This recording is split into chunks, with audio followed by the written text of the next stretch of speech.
time to talk a little book, because you know what? I get excited when I can actually feel like I'm smart. So I read a book every once in a while, and Dirk Hayhurst is here. And Dirk, it's really been great getting to know you over the last couple of years. Your first book that came out was The Bullpen Gospels. It was a New York Times bestseller. It is a great book, still a great read if you haven't read it yet. The new one, Out of My League, comes out a little bit later this spring. Correct. And what's the exact date it comes out? February 28th. All right, tell me about this book, Dirk, because this picks up right where the last book left off, where you had just won a championship in the minors. That's correct. This is the direct chronological sequel to the Bullpen Gospels. You actually get off the plane with me right after the minor league championship in the last book. But the book is a lot more than just another romp in the minors. First, I make it to the majors in this, so you get to come up with me and make my debut with me, and all the emotions and everything that go with that. I also get married in this book, and so you get to meet my wife, who knows nothing about baseball. And this isn't fiction, this is real life. Real life, make sure you know real that. life. And she has never been around a baseball player, all the ruckus behaviors that we have, you know. Oh boy. Yeah, so she gets introduced to that. And then, on top of that, you get to find out what it's like to be a player who doesn't do so well their first time out there. The book is about overcoming failure on the biggest stage possible, and what it means to a person when they fail at their job, their dream job, no less, and how they pick up the pieces and move forward. All right, you went to Kent State. Just to give you a little background, you're from Canton. Correct. You grew up here. I mean, there's great local ties when it comes to this book. The first book was so good because I felt like I was there with you the whole way. And a lot of that wasn't just baseball, it was your family too. Is your family in this book too? They are, yes. My family comes back in this book. I know that a lot of players, especially sports icons, man, they like to shy away from the stuff that might make them look, I don't know, flawed, imperfect. But I think that's what makes us relatable. And you can be inspired by an athlete's greatness, but I want you to relate to what the athlete goes through. And so when I write, I show kind of the dirty sides of my life too. So I have a broken family relationship, and it's made me the person that I am today, and so I show that in the book. My dad has depression issues, psychological trauma, and my brother is a recovering alcoholic, and so that creates kind of a war zone atmosphere in the family life. But I think that a lot of people deal with issues like that, and I think it was worth exploring, if for nothing else than giving readers a sense of what athletes really endure when they chase down their dream. It's not just on the field, it's off the field adversity. In the first book, it's all about the minors. Now you make it to the bigs in this book, and we all know there's the unwritten rules of the clubhouse. Oh yeah. Oh, so boy. I'm still wondering, I'm sure that you got grief in the minors, and I think we've talked about that before. What was the grief like from other major league players as they knew you were writing a book? And now you come into a clubhouse not only as a guy that's a Major League Baseball pitcher, but now you're an accomplished author who's got a New York Times bestseller about baseball. And so these guys all think, I'm sure they think they're going to be fodder for your next book. Yeah, I was a full-fledged liability for them, you know. It was like I was assembling a bomb in the locker room, you know, on their personal life, you know. I think the thing that you need to understand is that, look, guys do terrible things. They cheat on their wives. There's steroid issues. There's the dirty laundry is definitely there to be written about, and guys know it, and they're afraid that it's going to get out there. And when a player who is in the inner sanctum and has direct access to it is doing something, a hobby like writing, it scares them really bad.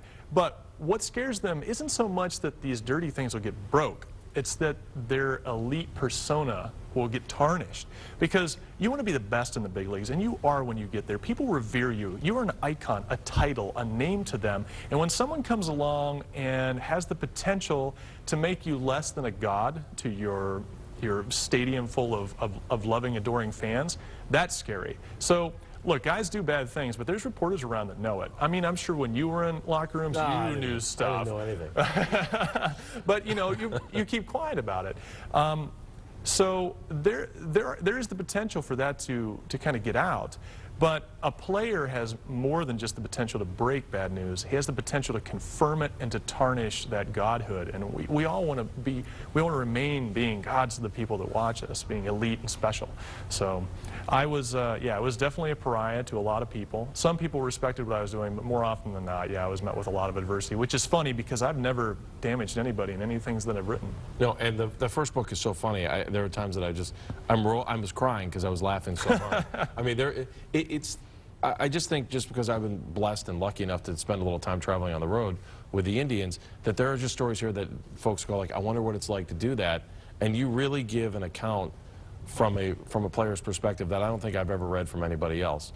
And that's what made the first book so good. The first book is going to be a movie, yes or no?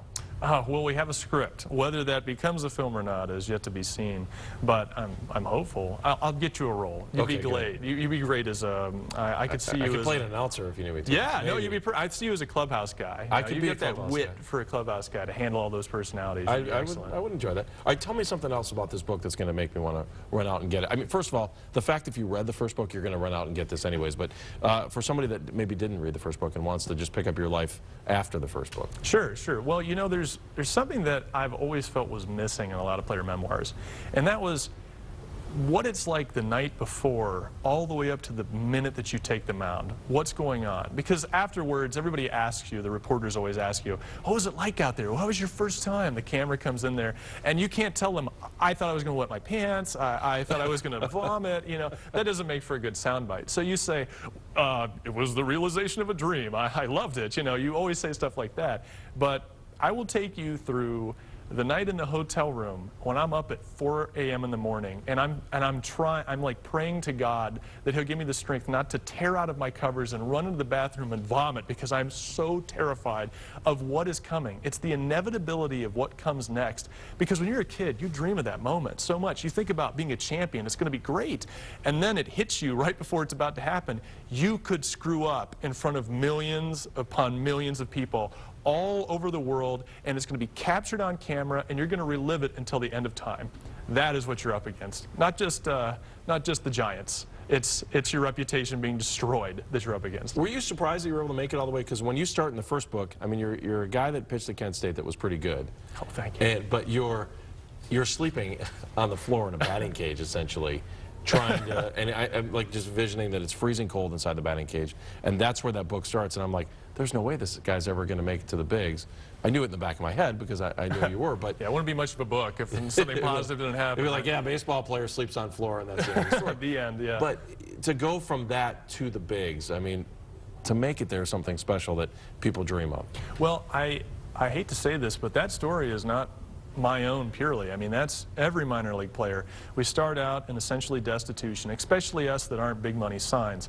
You know, we go to the bum stumble leagues of America, and we kick around eating peanut butter and jelly, and we ride on buses for 13 or 14 hours, and they smell a lot like flatulence because that's what a pack of 25 guys do. And so we're all hopeful that we'll break out of this kind of glorified poverty situation that the minor leagues are.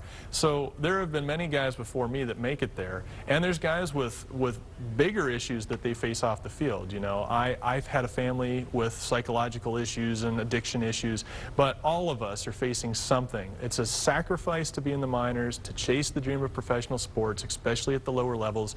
You give up money, you give up time, you give up opportunities to do it. So I think it's a great overcomer tale in the sense that, you know, I came from nothing and accomplished something, but it's not purely my tale. There's guys out there who are enduring worse, who have sacrificed more to make it there, and I wrote this book essentially to let them have something that they could show other people and say, hey, I know you think it's a dream all the time, but really it's a lot like this. This is the reality. And when players tell me that I accomplished that, when they pick up the book and they say, man, you really nailed it, then I know I did the right thing, and I'm awfully proud of that. First book you wrote completely by yourself, this one? Yes, both books completely by me. Come on, come on. You know, I want all the glory for me. That's the natural baseball mentality. I want it all. All right, and so now you, through this book, you were in San Diego, you spent time in Toronto, you were in Tampa last year, and now you're off to Italy. That's right. It's quite the change of pace, but you are correct. I'm heading over to Italy. And why go to Italy? Why not go to Italy? You know, it's a to chase the dream and be the American hero during the World Series. Well, you know what? That's a great question you bring up. A lot of people have asked me, why would you go to Italy when technically you still have a chance to play ball here in America? And you know, I do have a chance, and a lot of people say you should chase it until the bitter end. But that's oftentimes what happens for a lot of us. We become bitter at the end. The writing's kind of on the wall for me. Do I believe I could still pitch in the major league? Sure, but I've battled through injury. I was a fringy guy when I first cracked the major league roster to begin with, so it would take a lot for me to get back there. A lot of years and hopefully a lot of luck. somebody would have to get injured. It would all have to fall right.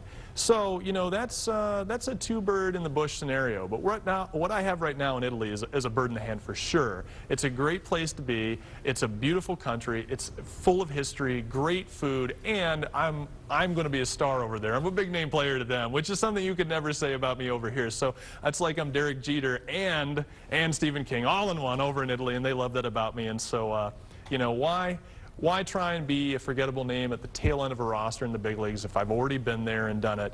Why not be a star for however long I have left in this game in a country that will love the concept of me? And I can deal with that, and I can eat well while I'm doing it. Well, that's all that matters. All right, hey, Dirk, thank you very much. Hey, thank you. I appreciate it. Best of luck to you in Italy. Again, the book is Out of My League, A Rookie Survival in the Bigs. And again, it's the follow-up to the Bullpen Gospels, which is a New York Times bestseller, and we're hoping that this one is as well, too. I'm sure we'll be after this interview. I hope so. We all hope so.